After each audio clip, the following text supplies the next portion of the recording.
Begin chapter. Sheila's blood pressure would spike, usually in the morning. The little machine would cry out to her, saying that 138/94 was indicating hypertension. The blood pressure would go down later in the day, and the machine would reassure her that her pressure is normal again. The tidal ebb and flow of numbers themselves were unsettling. Sheila and I got married on November 24th, 2 years after we met. I was still, obviously, working on that elusive degree. We moved into a fourplex apartment. My sister and her children were my next-door neighbors. The apartment was too far from campus for my liking, but it was nice to have family next door. We would have loved to get an apartment in the married student housing, but there was 1 year wait for those properties. I had a friend, Ned, that would frequently visit. He was a geology major. Ned and I met in physics class, the first semester I returned to college from the free year hiatus. Ned was from Pine Bluffs, a small community along the southeastern border of Wyoming, and had first attended Laramie County Community College in Cheyenne after graduating from high school. In 1981, I had been out of college since walking out of class at midterm in 1978 to go home to the farm. My brother had offered me a place to stay if I wanted to get back into the college grind again. He lived in Cheyenne and had built a gorgeous home north of town. I gladly took him up on his offer and took classes at the community college in Cheyenne for a semester to adjust. Ned was in almost every one of my classes. We drank more coffee than studied, but he proved to be a dear friend. We both transferred to the university by the following semester. I still had my coffee and study partner. While dating Sheila, the three of us would go to concerts and sporting events together. Sheila enjoyed having Ned around, and he was always entertaining. He was the life of any party, as he would always tell jokes or juggle coffee cups or balance plates in a restaurant. I am not certain the establishment owners truly appreciated Ned, but we certainly did. Ned was just as brilliant as he was witty. After Sheila and I had got married, all three of us would go camping from time to time, primarily on the summit, a high-altitude area where Laramie and Cheyenne meet. There were streams and ponds scattered along the highlands, making it a great spot for fishing and camping. Ned and I loved camping, and Sheila tolerated it. She wouldn't complain as long as I baited the fishing hook for her. She drew the line, however, when we decided to camp in the snowy backyard on a winter day. She had the warm bed to herself, and Ned and I had a blast trying to keep from getting frostbite as we were roughing it out a few yards away from the shelter. A warm heater and hot coffee. There were always good times with Ned. He liked to pull pranks on my sister, and thankfully she didn't pound him to a pulp. She tolerated Ned.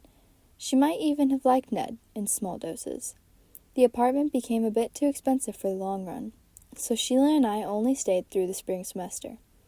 I took the summer and next semester off, and we moved to Baggs, Wyoming, a town less than 500 individuals.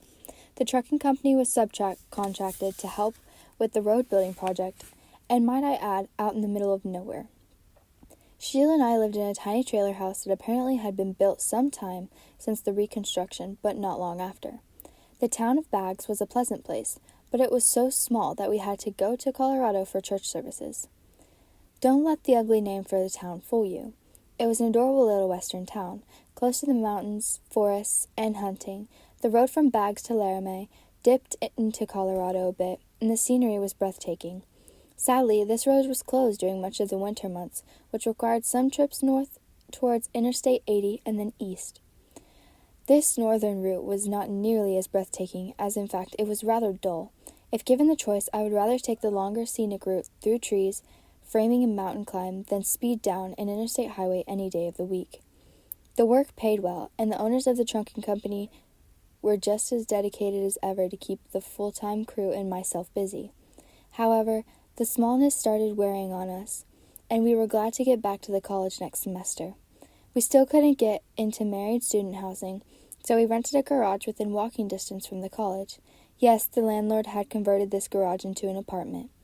He had added a room to the south of the side entrance, and an add-on was a nice, spacious kitchen. Off from the kitchen was a porch, and my closet.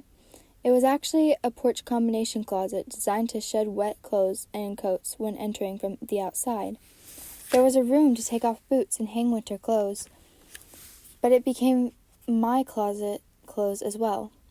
The closet in the bedroom was so small that only Sheila's clothes fit in there, so I got the closet, unheated closet might I add, on the porch outside the kitchen. Often I would bring in my frozen clothes and try to warm them up with an iron before wearing them. I could have cared less about wrinkles, but I did have concerns about wearing clothes that were hanging on metal hangers in 20-degree below zero temperature for 12 hours before I donned them. I do not want to make Laramie sound like a miserable place to live. Yes, it was cold and windy in the winters, but I loved Laramie. It had great restaurants. It had good people. It was a town with a variety of entertainment from people. Museums to live bands to shooting ranges. On 3rd Street sat one of my favorite businesses, a local bistro. It was a cliché and coffee shop. It was still in business after all these years, but the menu has changed. At one time, a patron could order different types of quiches, and drinks were primarily hot tea or hot coffee. It was a great place to study, and at the time, it had the looks of a 60s coffee shop. Once you walked in, you felt you were definitely transported into another era. I could spend hours in this bistro in downtown Laramie.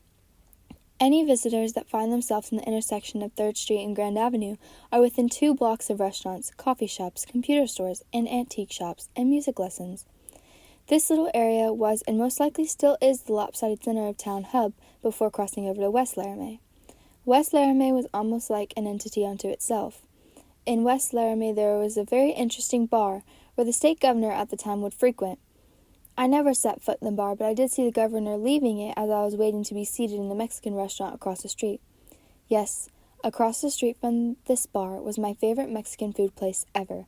Their menu was more Argentinian than Mexican, but the food was amazing, and it was a frequent stop for a college student wanting a good meal for a ridiculously low price.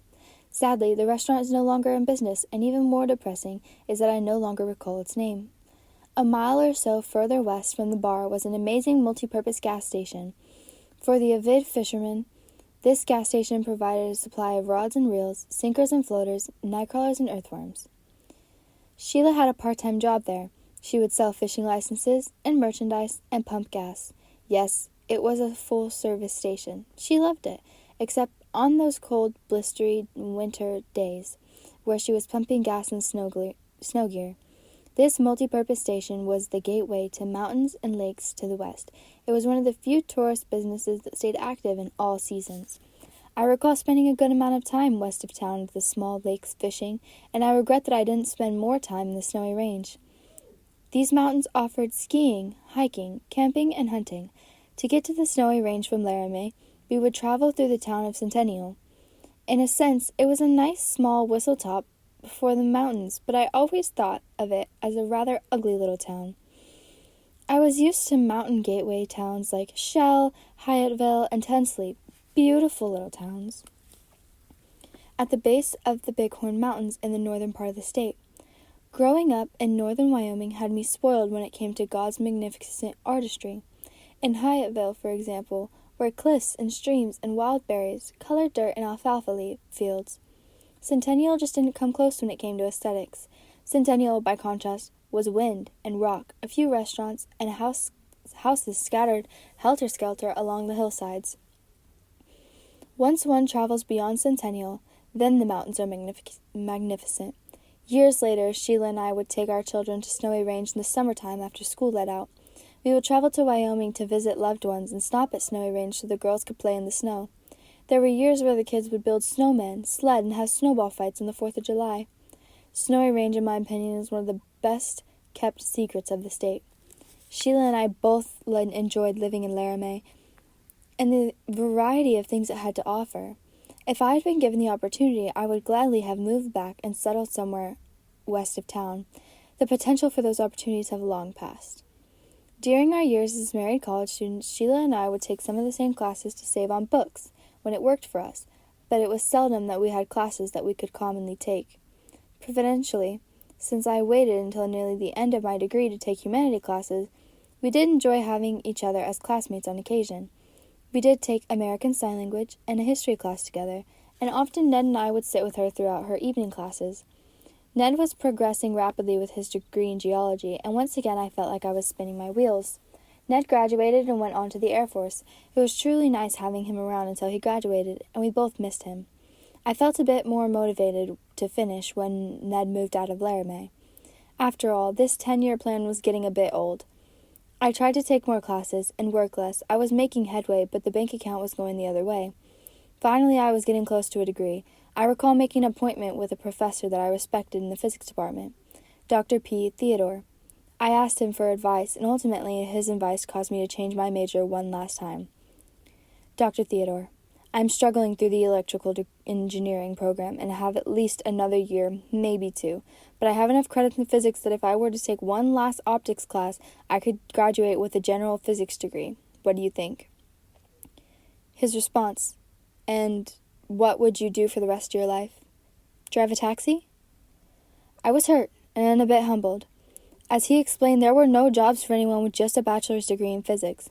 He added that there were few jobs for those with a master's degree, and the job market at the time for those with a doctorate degree were not exactly rosy. If I were to have graduated with a physics degree, I would be back to driving a truck.